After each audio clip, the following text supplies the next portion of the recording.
Pastaj vëllezër musliman dhe besimtar të ndershëm, jemi në hadithin e pejgamberit sallallahu ta'ala alaihi wasallam, ijtanibu sab'a al-mubiqat, largojuni 7 gjërave shkatërruese, dhe kemi arritur të mëkati i 6. Të mëkati i 6 të cilën pejgamberi sallallahu alaihi wasallam në tërhek vrejtjen mos më rani atë mëkat dhe në të kondër të në ramja në atë mëkat, pasën me hidhrim të Allahut në dunia dhe me dënim të randë në ahiret, kur dalëm par Allahu të bareke wa ta'ala. Dhe ai mëkat vëllezër musliman është wat-tawalli yawm az-zahfi, dhe me ikur ditën e betejës, dhe me ikur nga fronti, dhe me hikur nga lufta. Po vëllezër musliman, Islami din i paqes, Islami din i luftës, me fjalë të tjera na i tregon obligimet tona të cilat i kemi në paqë, dhe obligimet tona dhe detyrat të cilat i kemi në luftë, dhe na i sqaron dispozitat tona gjatë luftës me këndo qoftë. Dhe prej dispozitave të cilat na i sqaron Islami në luftë është kjo pjesë e këtij hadithi të pejgamberit sallallahu alaihi wasallam, që është mos ikja nga fronti nga lufta, kur përballohen 2 ushtritë, ushtria muslimane dhe ajo jo muslimane, kur ka cafytesh me armiq, kur përballohesh me te, mos me hikur, për ndryshe hikja është mëkat prej mëkateve më të mëdha, të cilat i nëmëron pejgamberi sallallahu alaihi wasallam në këtë hadith. Për atë arsye ka thonë alaihi salatu wassalam, wat-tawalli yawm az-zahfi, dhe largojuni mëkateve shkatërruese të cilat të shkatërrojnë në këtë dynja dhe në ahiret, dhe prej tyre nëmëron ikja nga fronti, ikja nga fronti me lan vllaun vet, ikja nga fronti me lan shtetin, ikja nga fronti me lan ushtrin, ikja nga fronti me lan shokt, dhe me ikur për të shpëtuar. Dhe ndëgjane që ka thët Allahu i madhruar për atë njeri i cili ikin nga fronti dhe i len musliman vet, thët Allahu azza wa jall: ja ejuhalladhina amanu, idha laqitum alladhina kafaru zahfan, fala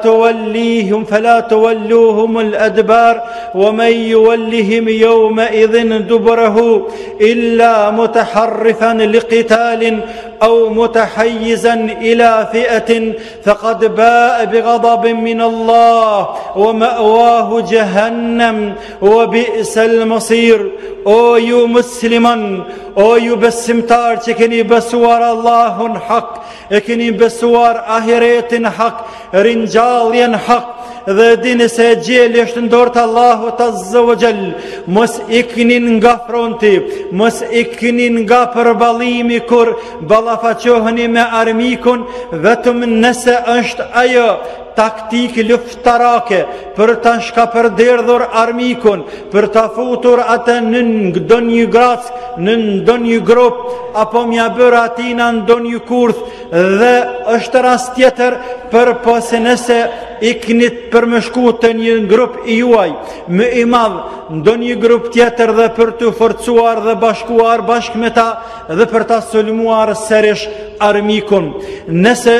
e veproni një gjatë të tillë, ikni prej frontit jashtë arsyeve të caktuara, thot Allahu azza wa jall: faqad ba'a bi ghadabin min Allah. Ai është kthye me një hedhrim të madh nga Allahu. Ai ndoshta ka ik pej luftës, por nuk ka ik pej hidhrimit të Allahut. Wa ma'wahu jahannam, dhe vendin e vetë do ta ketë në Jahannam. Wa bi'sal masir, dhe sa vend i keq është ai Jahannam. Pra hidhrim nga Allahu te bareke wa taala, dhe në Jahannam,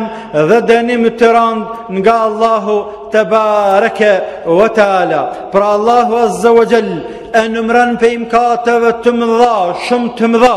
dhe mëkateve të cilat pasën hidhrimi Allahut ikjan nga frontin, nga lufta. Për atë arsye pejgamberi sallallahu alaihi wasallam thot një hadith: thalathatun la yanfa'u ma'hum amal, tre lloj njerëzish apo tri punë nuk kryen punë me to. Çfarë do punë e mirë që bëhet? El ishraku billah wa uququl walidain wa tawalli yawm az-zahfi.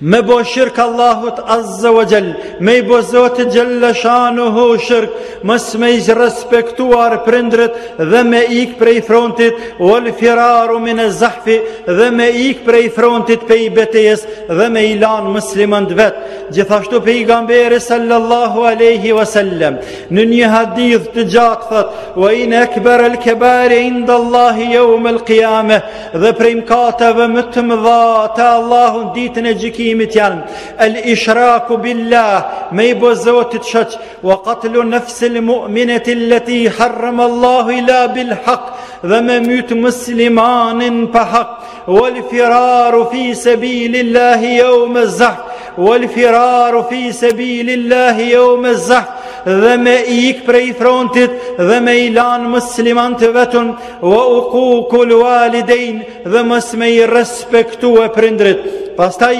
transmetohet nga Abu Huraira radhiyallahu anhu, i cili ka thonë: al-jariyu kull al-jari alladhi idha hadara al-adu farra firara. Trim i madh është ai njeri i cili i kur ndeshen muslimant me jo muslimant, kur ndeshen miqt me armiq, kur ndeshen dy ushtrit, ik dhe e ilen shokt e vet. Thot Abu Huraira, trim i madh është ai njeri. Në të kundërtën, el jabanu kull el jaban, frigacak i madh është ai i cili alladhi idha hadara al adu, kur të vjen armiku, hamala fihim hatta yakuna minhum ma sha Allahu azza wa jall, e kap armën dorë i vërsulet armiqve dhe të bën Allahu çka të don. I kanë thënë: ja Abu Huraira, ty është frigacak i madh ai i cili hik, ai i cili qëndron, dhe trim i madh ai i cili hik. Thot: po, trim i madh ai i cili hik prej betejës, sepse është trim i madh ndaj Allahut, është trim i madh ndaj Zotit. Po vllazën musliman, ai i cili bën mëkat të madh, gjithherë është trim ndaj Allahut, dhe frigacak i madh është ai i cili largohet mëkateve dhe është i bindur se Allahu azza wa jall nëse e ka shkruar me vdek, ka me vdek, pra e përgjigjit ftesës së Allahut, urdhër të Allahut, dhe qëndron në luftë i pështetet Allahut dhe qëndron, sepse tutet me hik dënimit Allahut, dhe din mirë se gjelit Allahut nuk mundet me hik. Pra vllazën musliman, prej mëkateve të mëdha, shumë të mëdha, është me hik në front dhe me ilan ushtart dhe me ilan vëllezërit e vetën. Përpos nëse bëhet me qëllime të justifikueshme dhe të pranueshme, që shika cek Allahu disa prej tyre në Koran, nëse ikë si taktik luftarake, i qaje nëmrohet tërheqje dhe jo ikje, apo largohesh përkësisht për të forcuar dhe bashkuar me shokët e vetë grupe tjera të cilat i ke, apo të ka hargjuar municionin në luft, apo je vërbuar, njeriu i verbet gjithashtu nuk e ka obligim, apo është smur dhe rastet të tjera, në kësa raste lejohet dhe tolerohet që njeriu të hik dhe të largohet prej frontit, për ndryshe në guxon të largohet dhe ka një dënim të madh dhe një hidhrim të madh nga Allahu te bareke ve taala.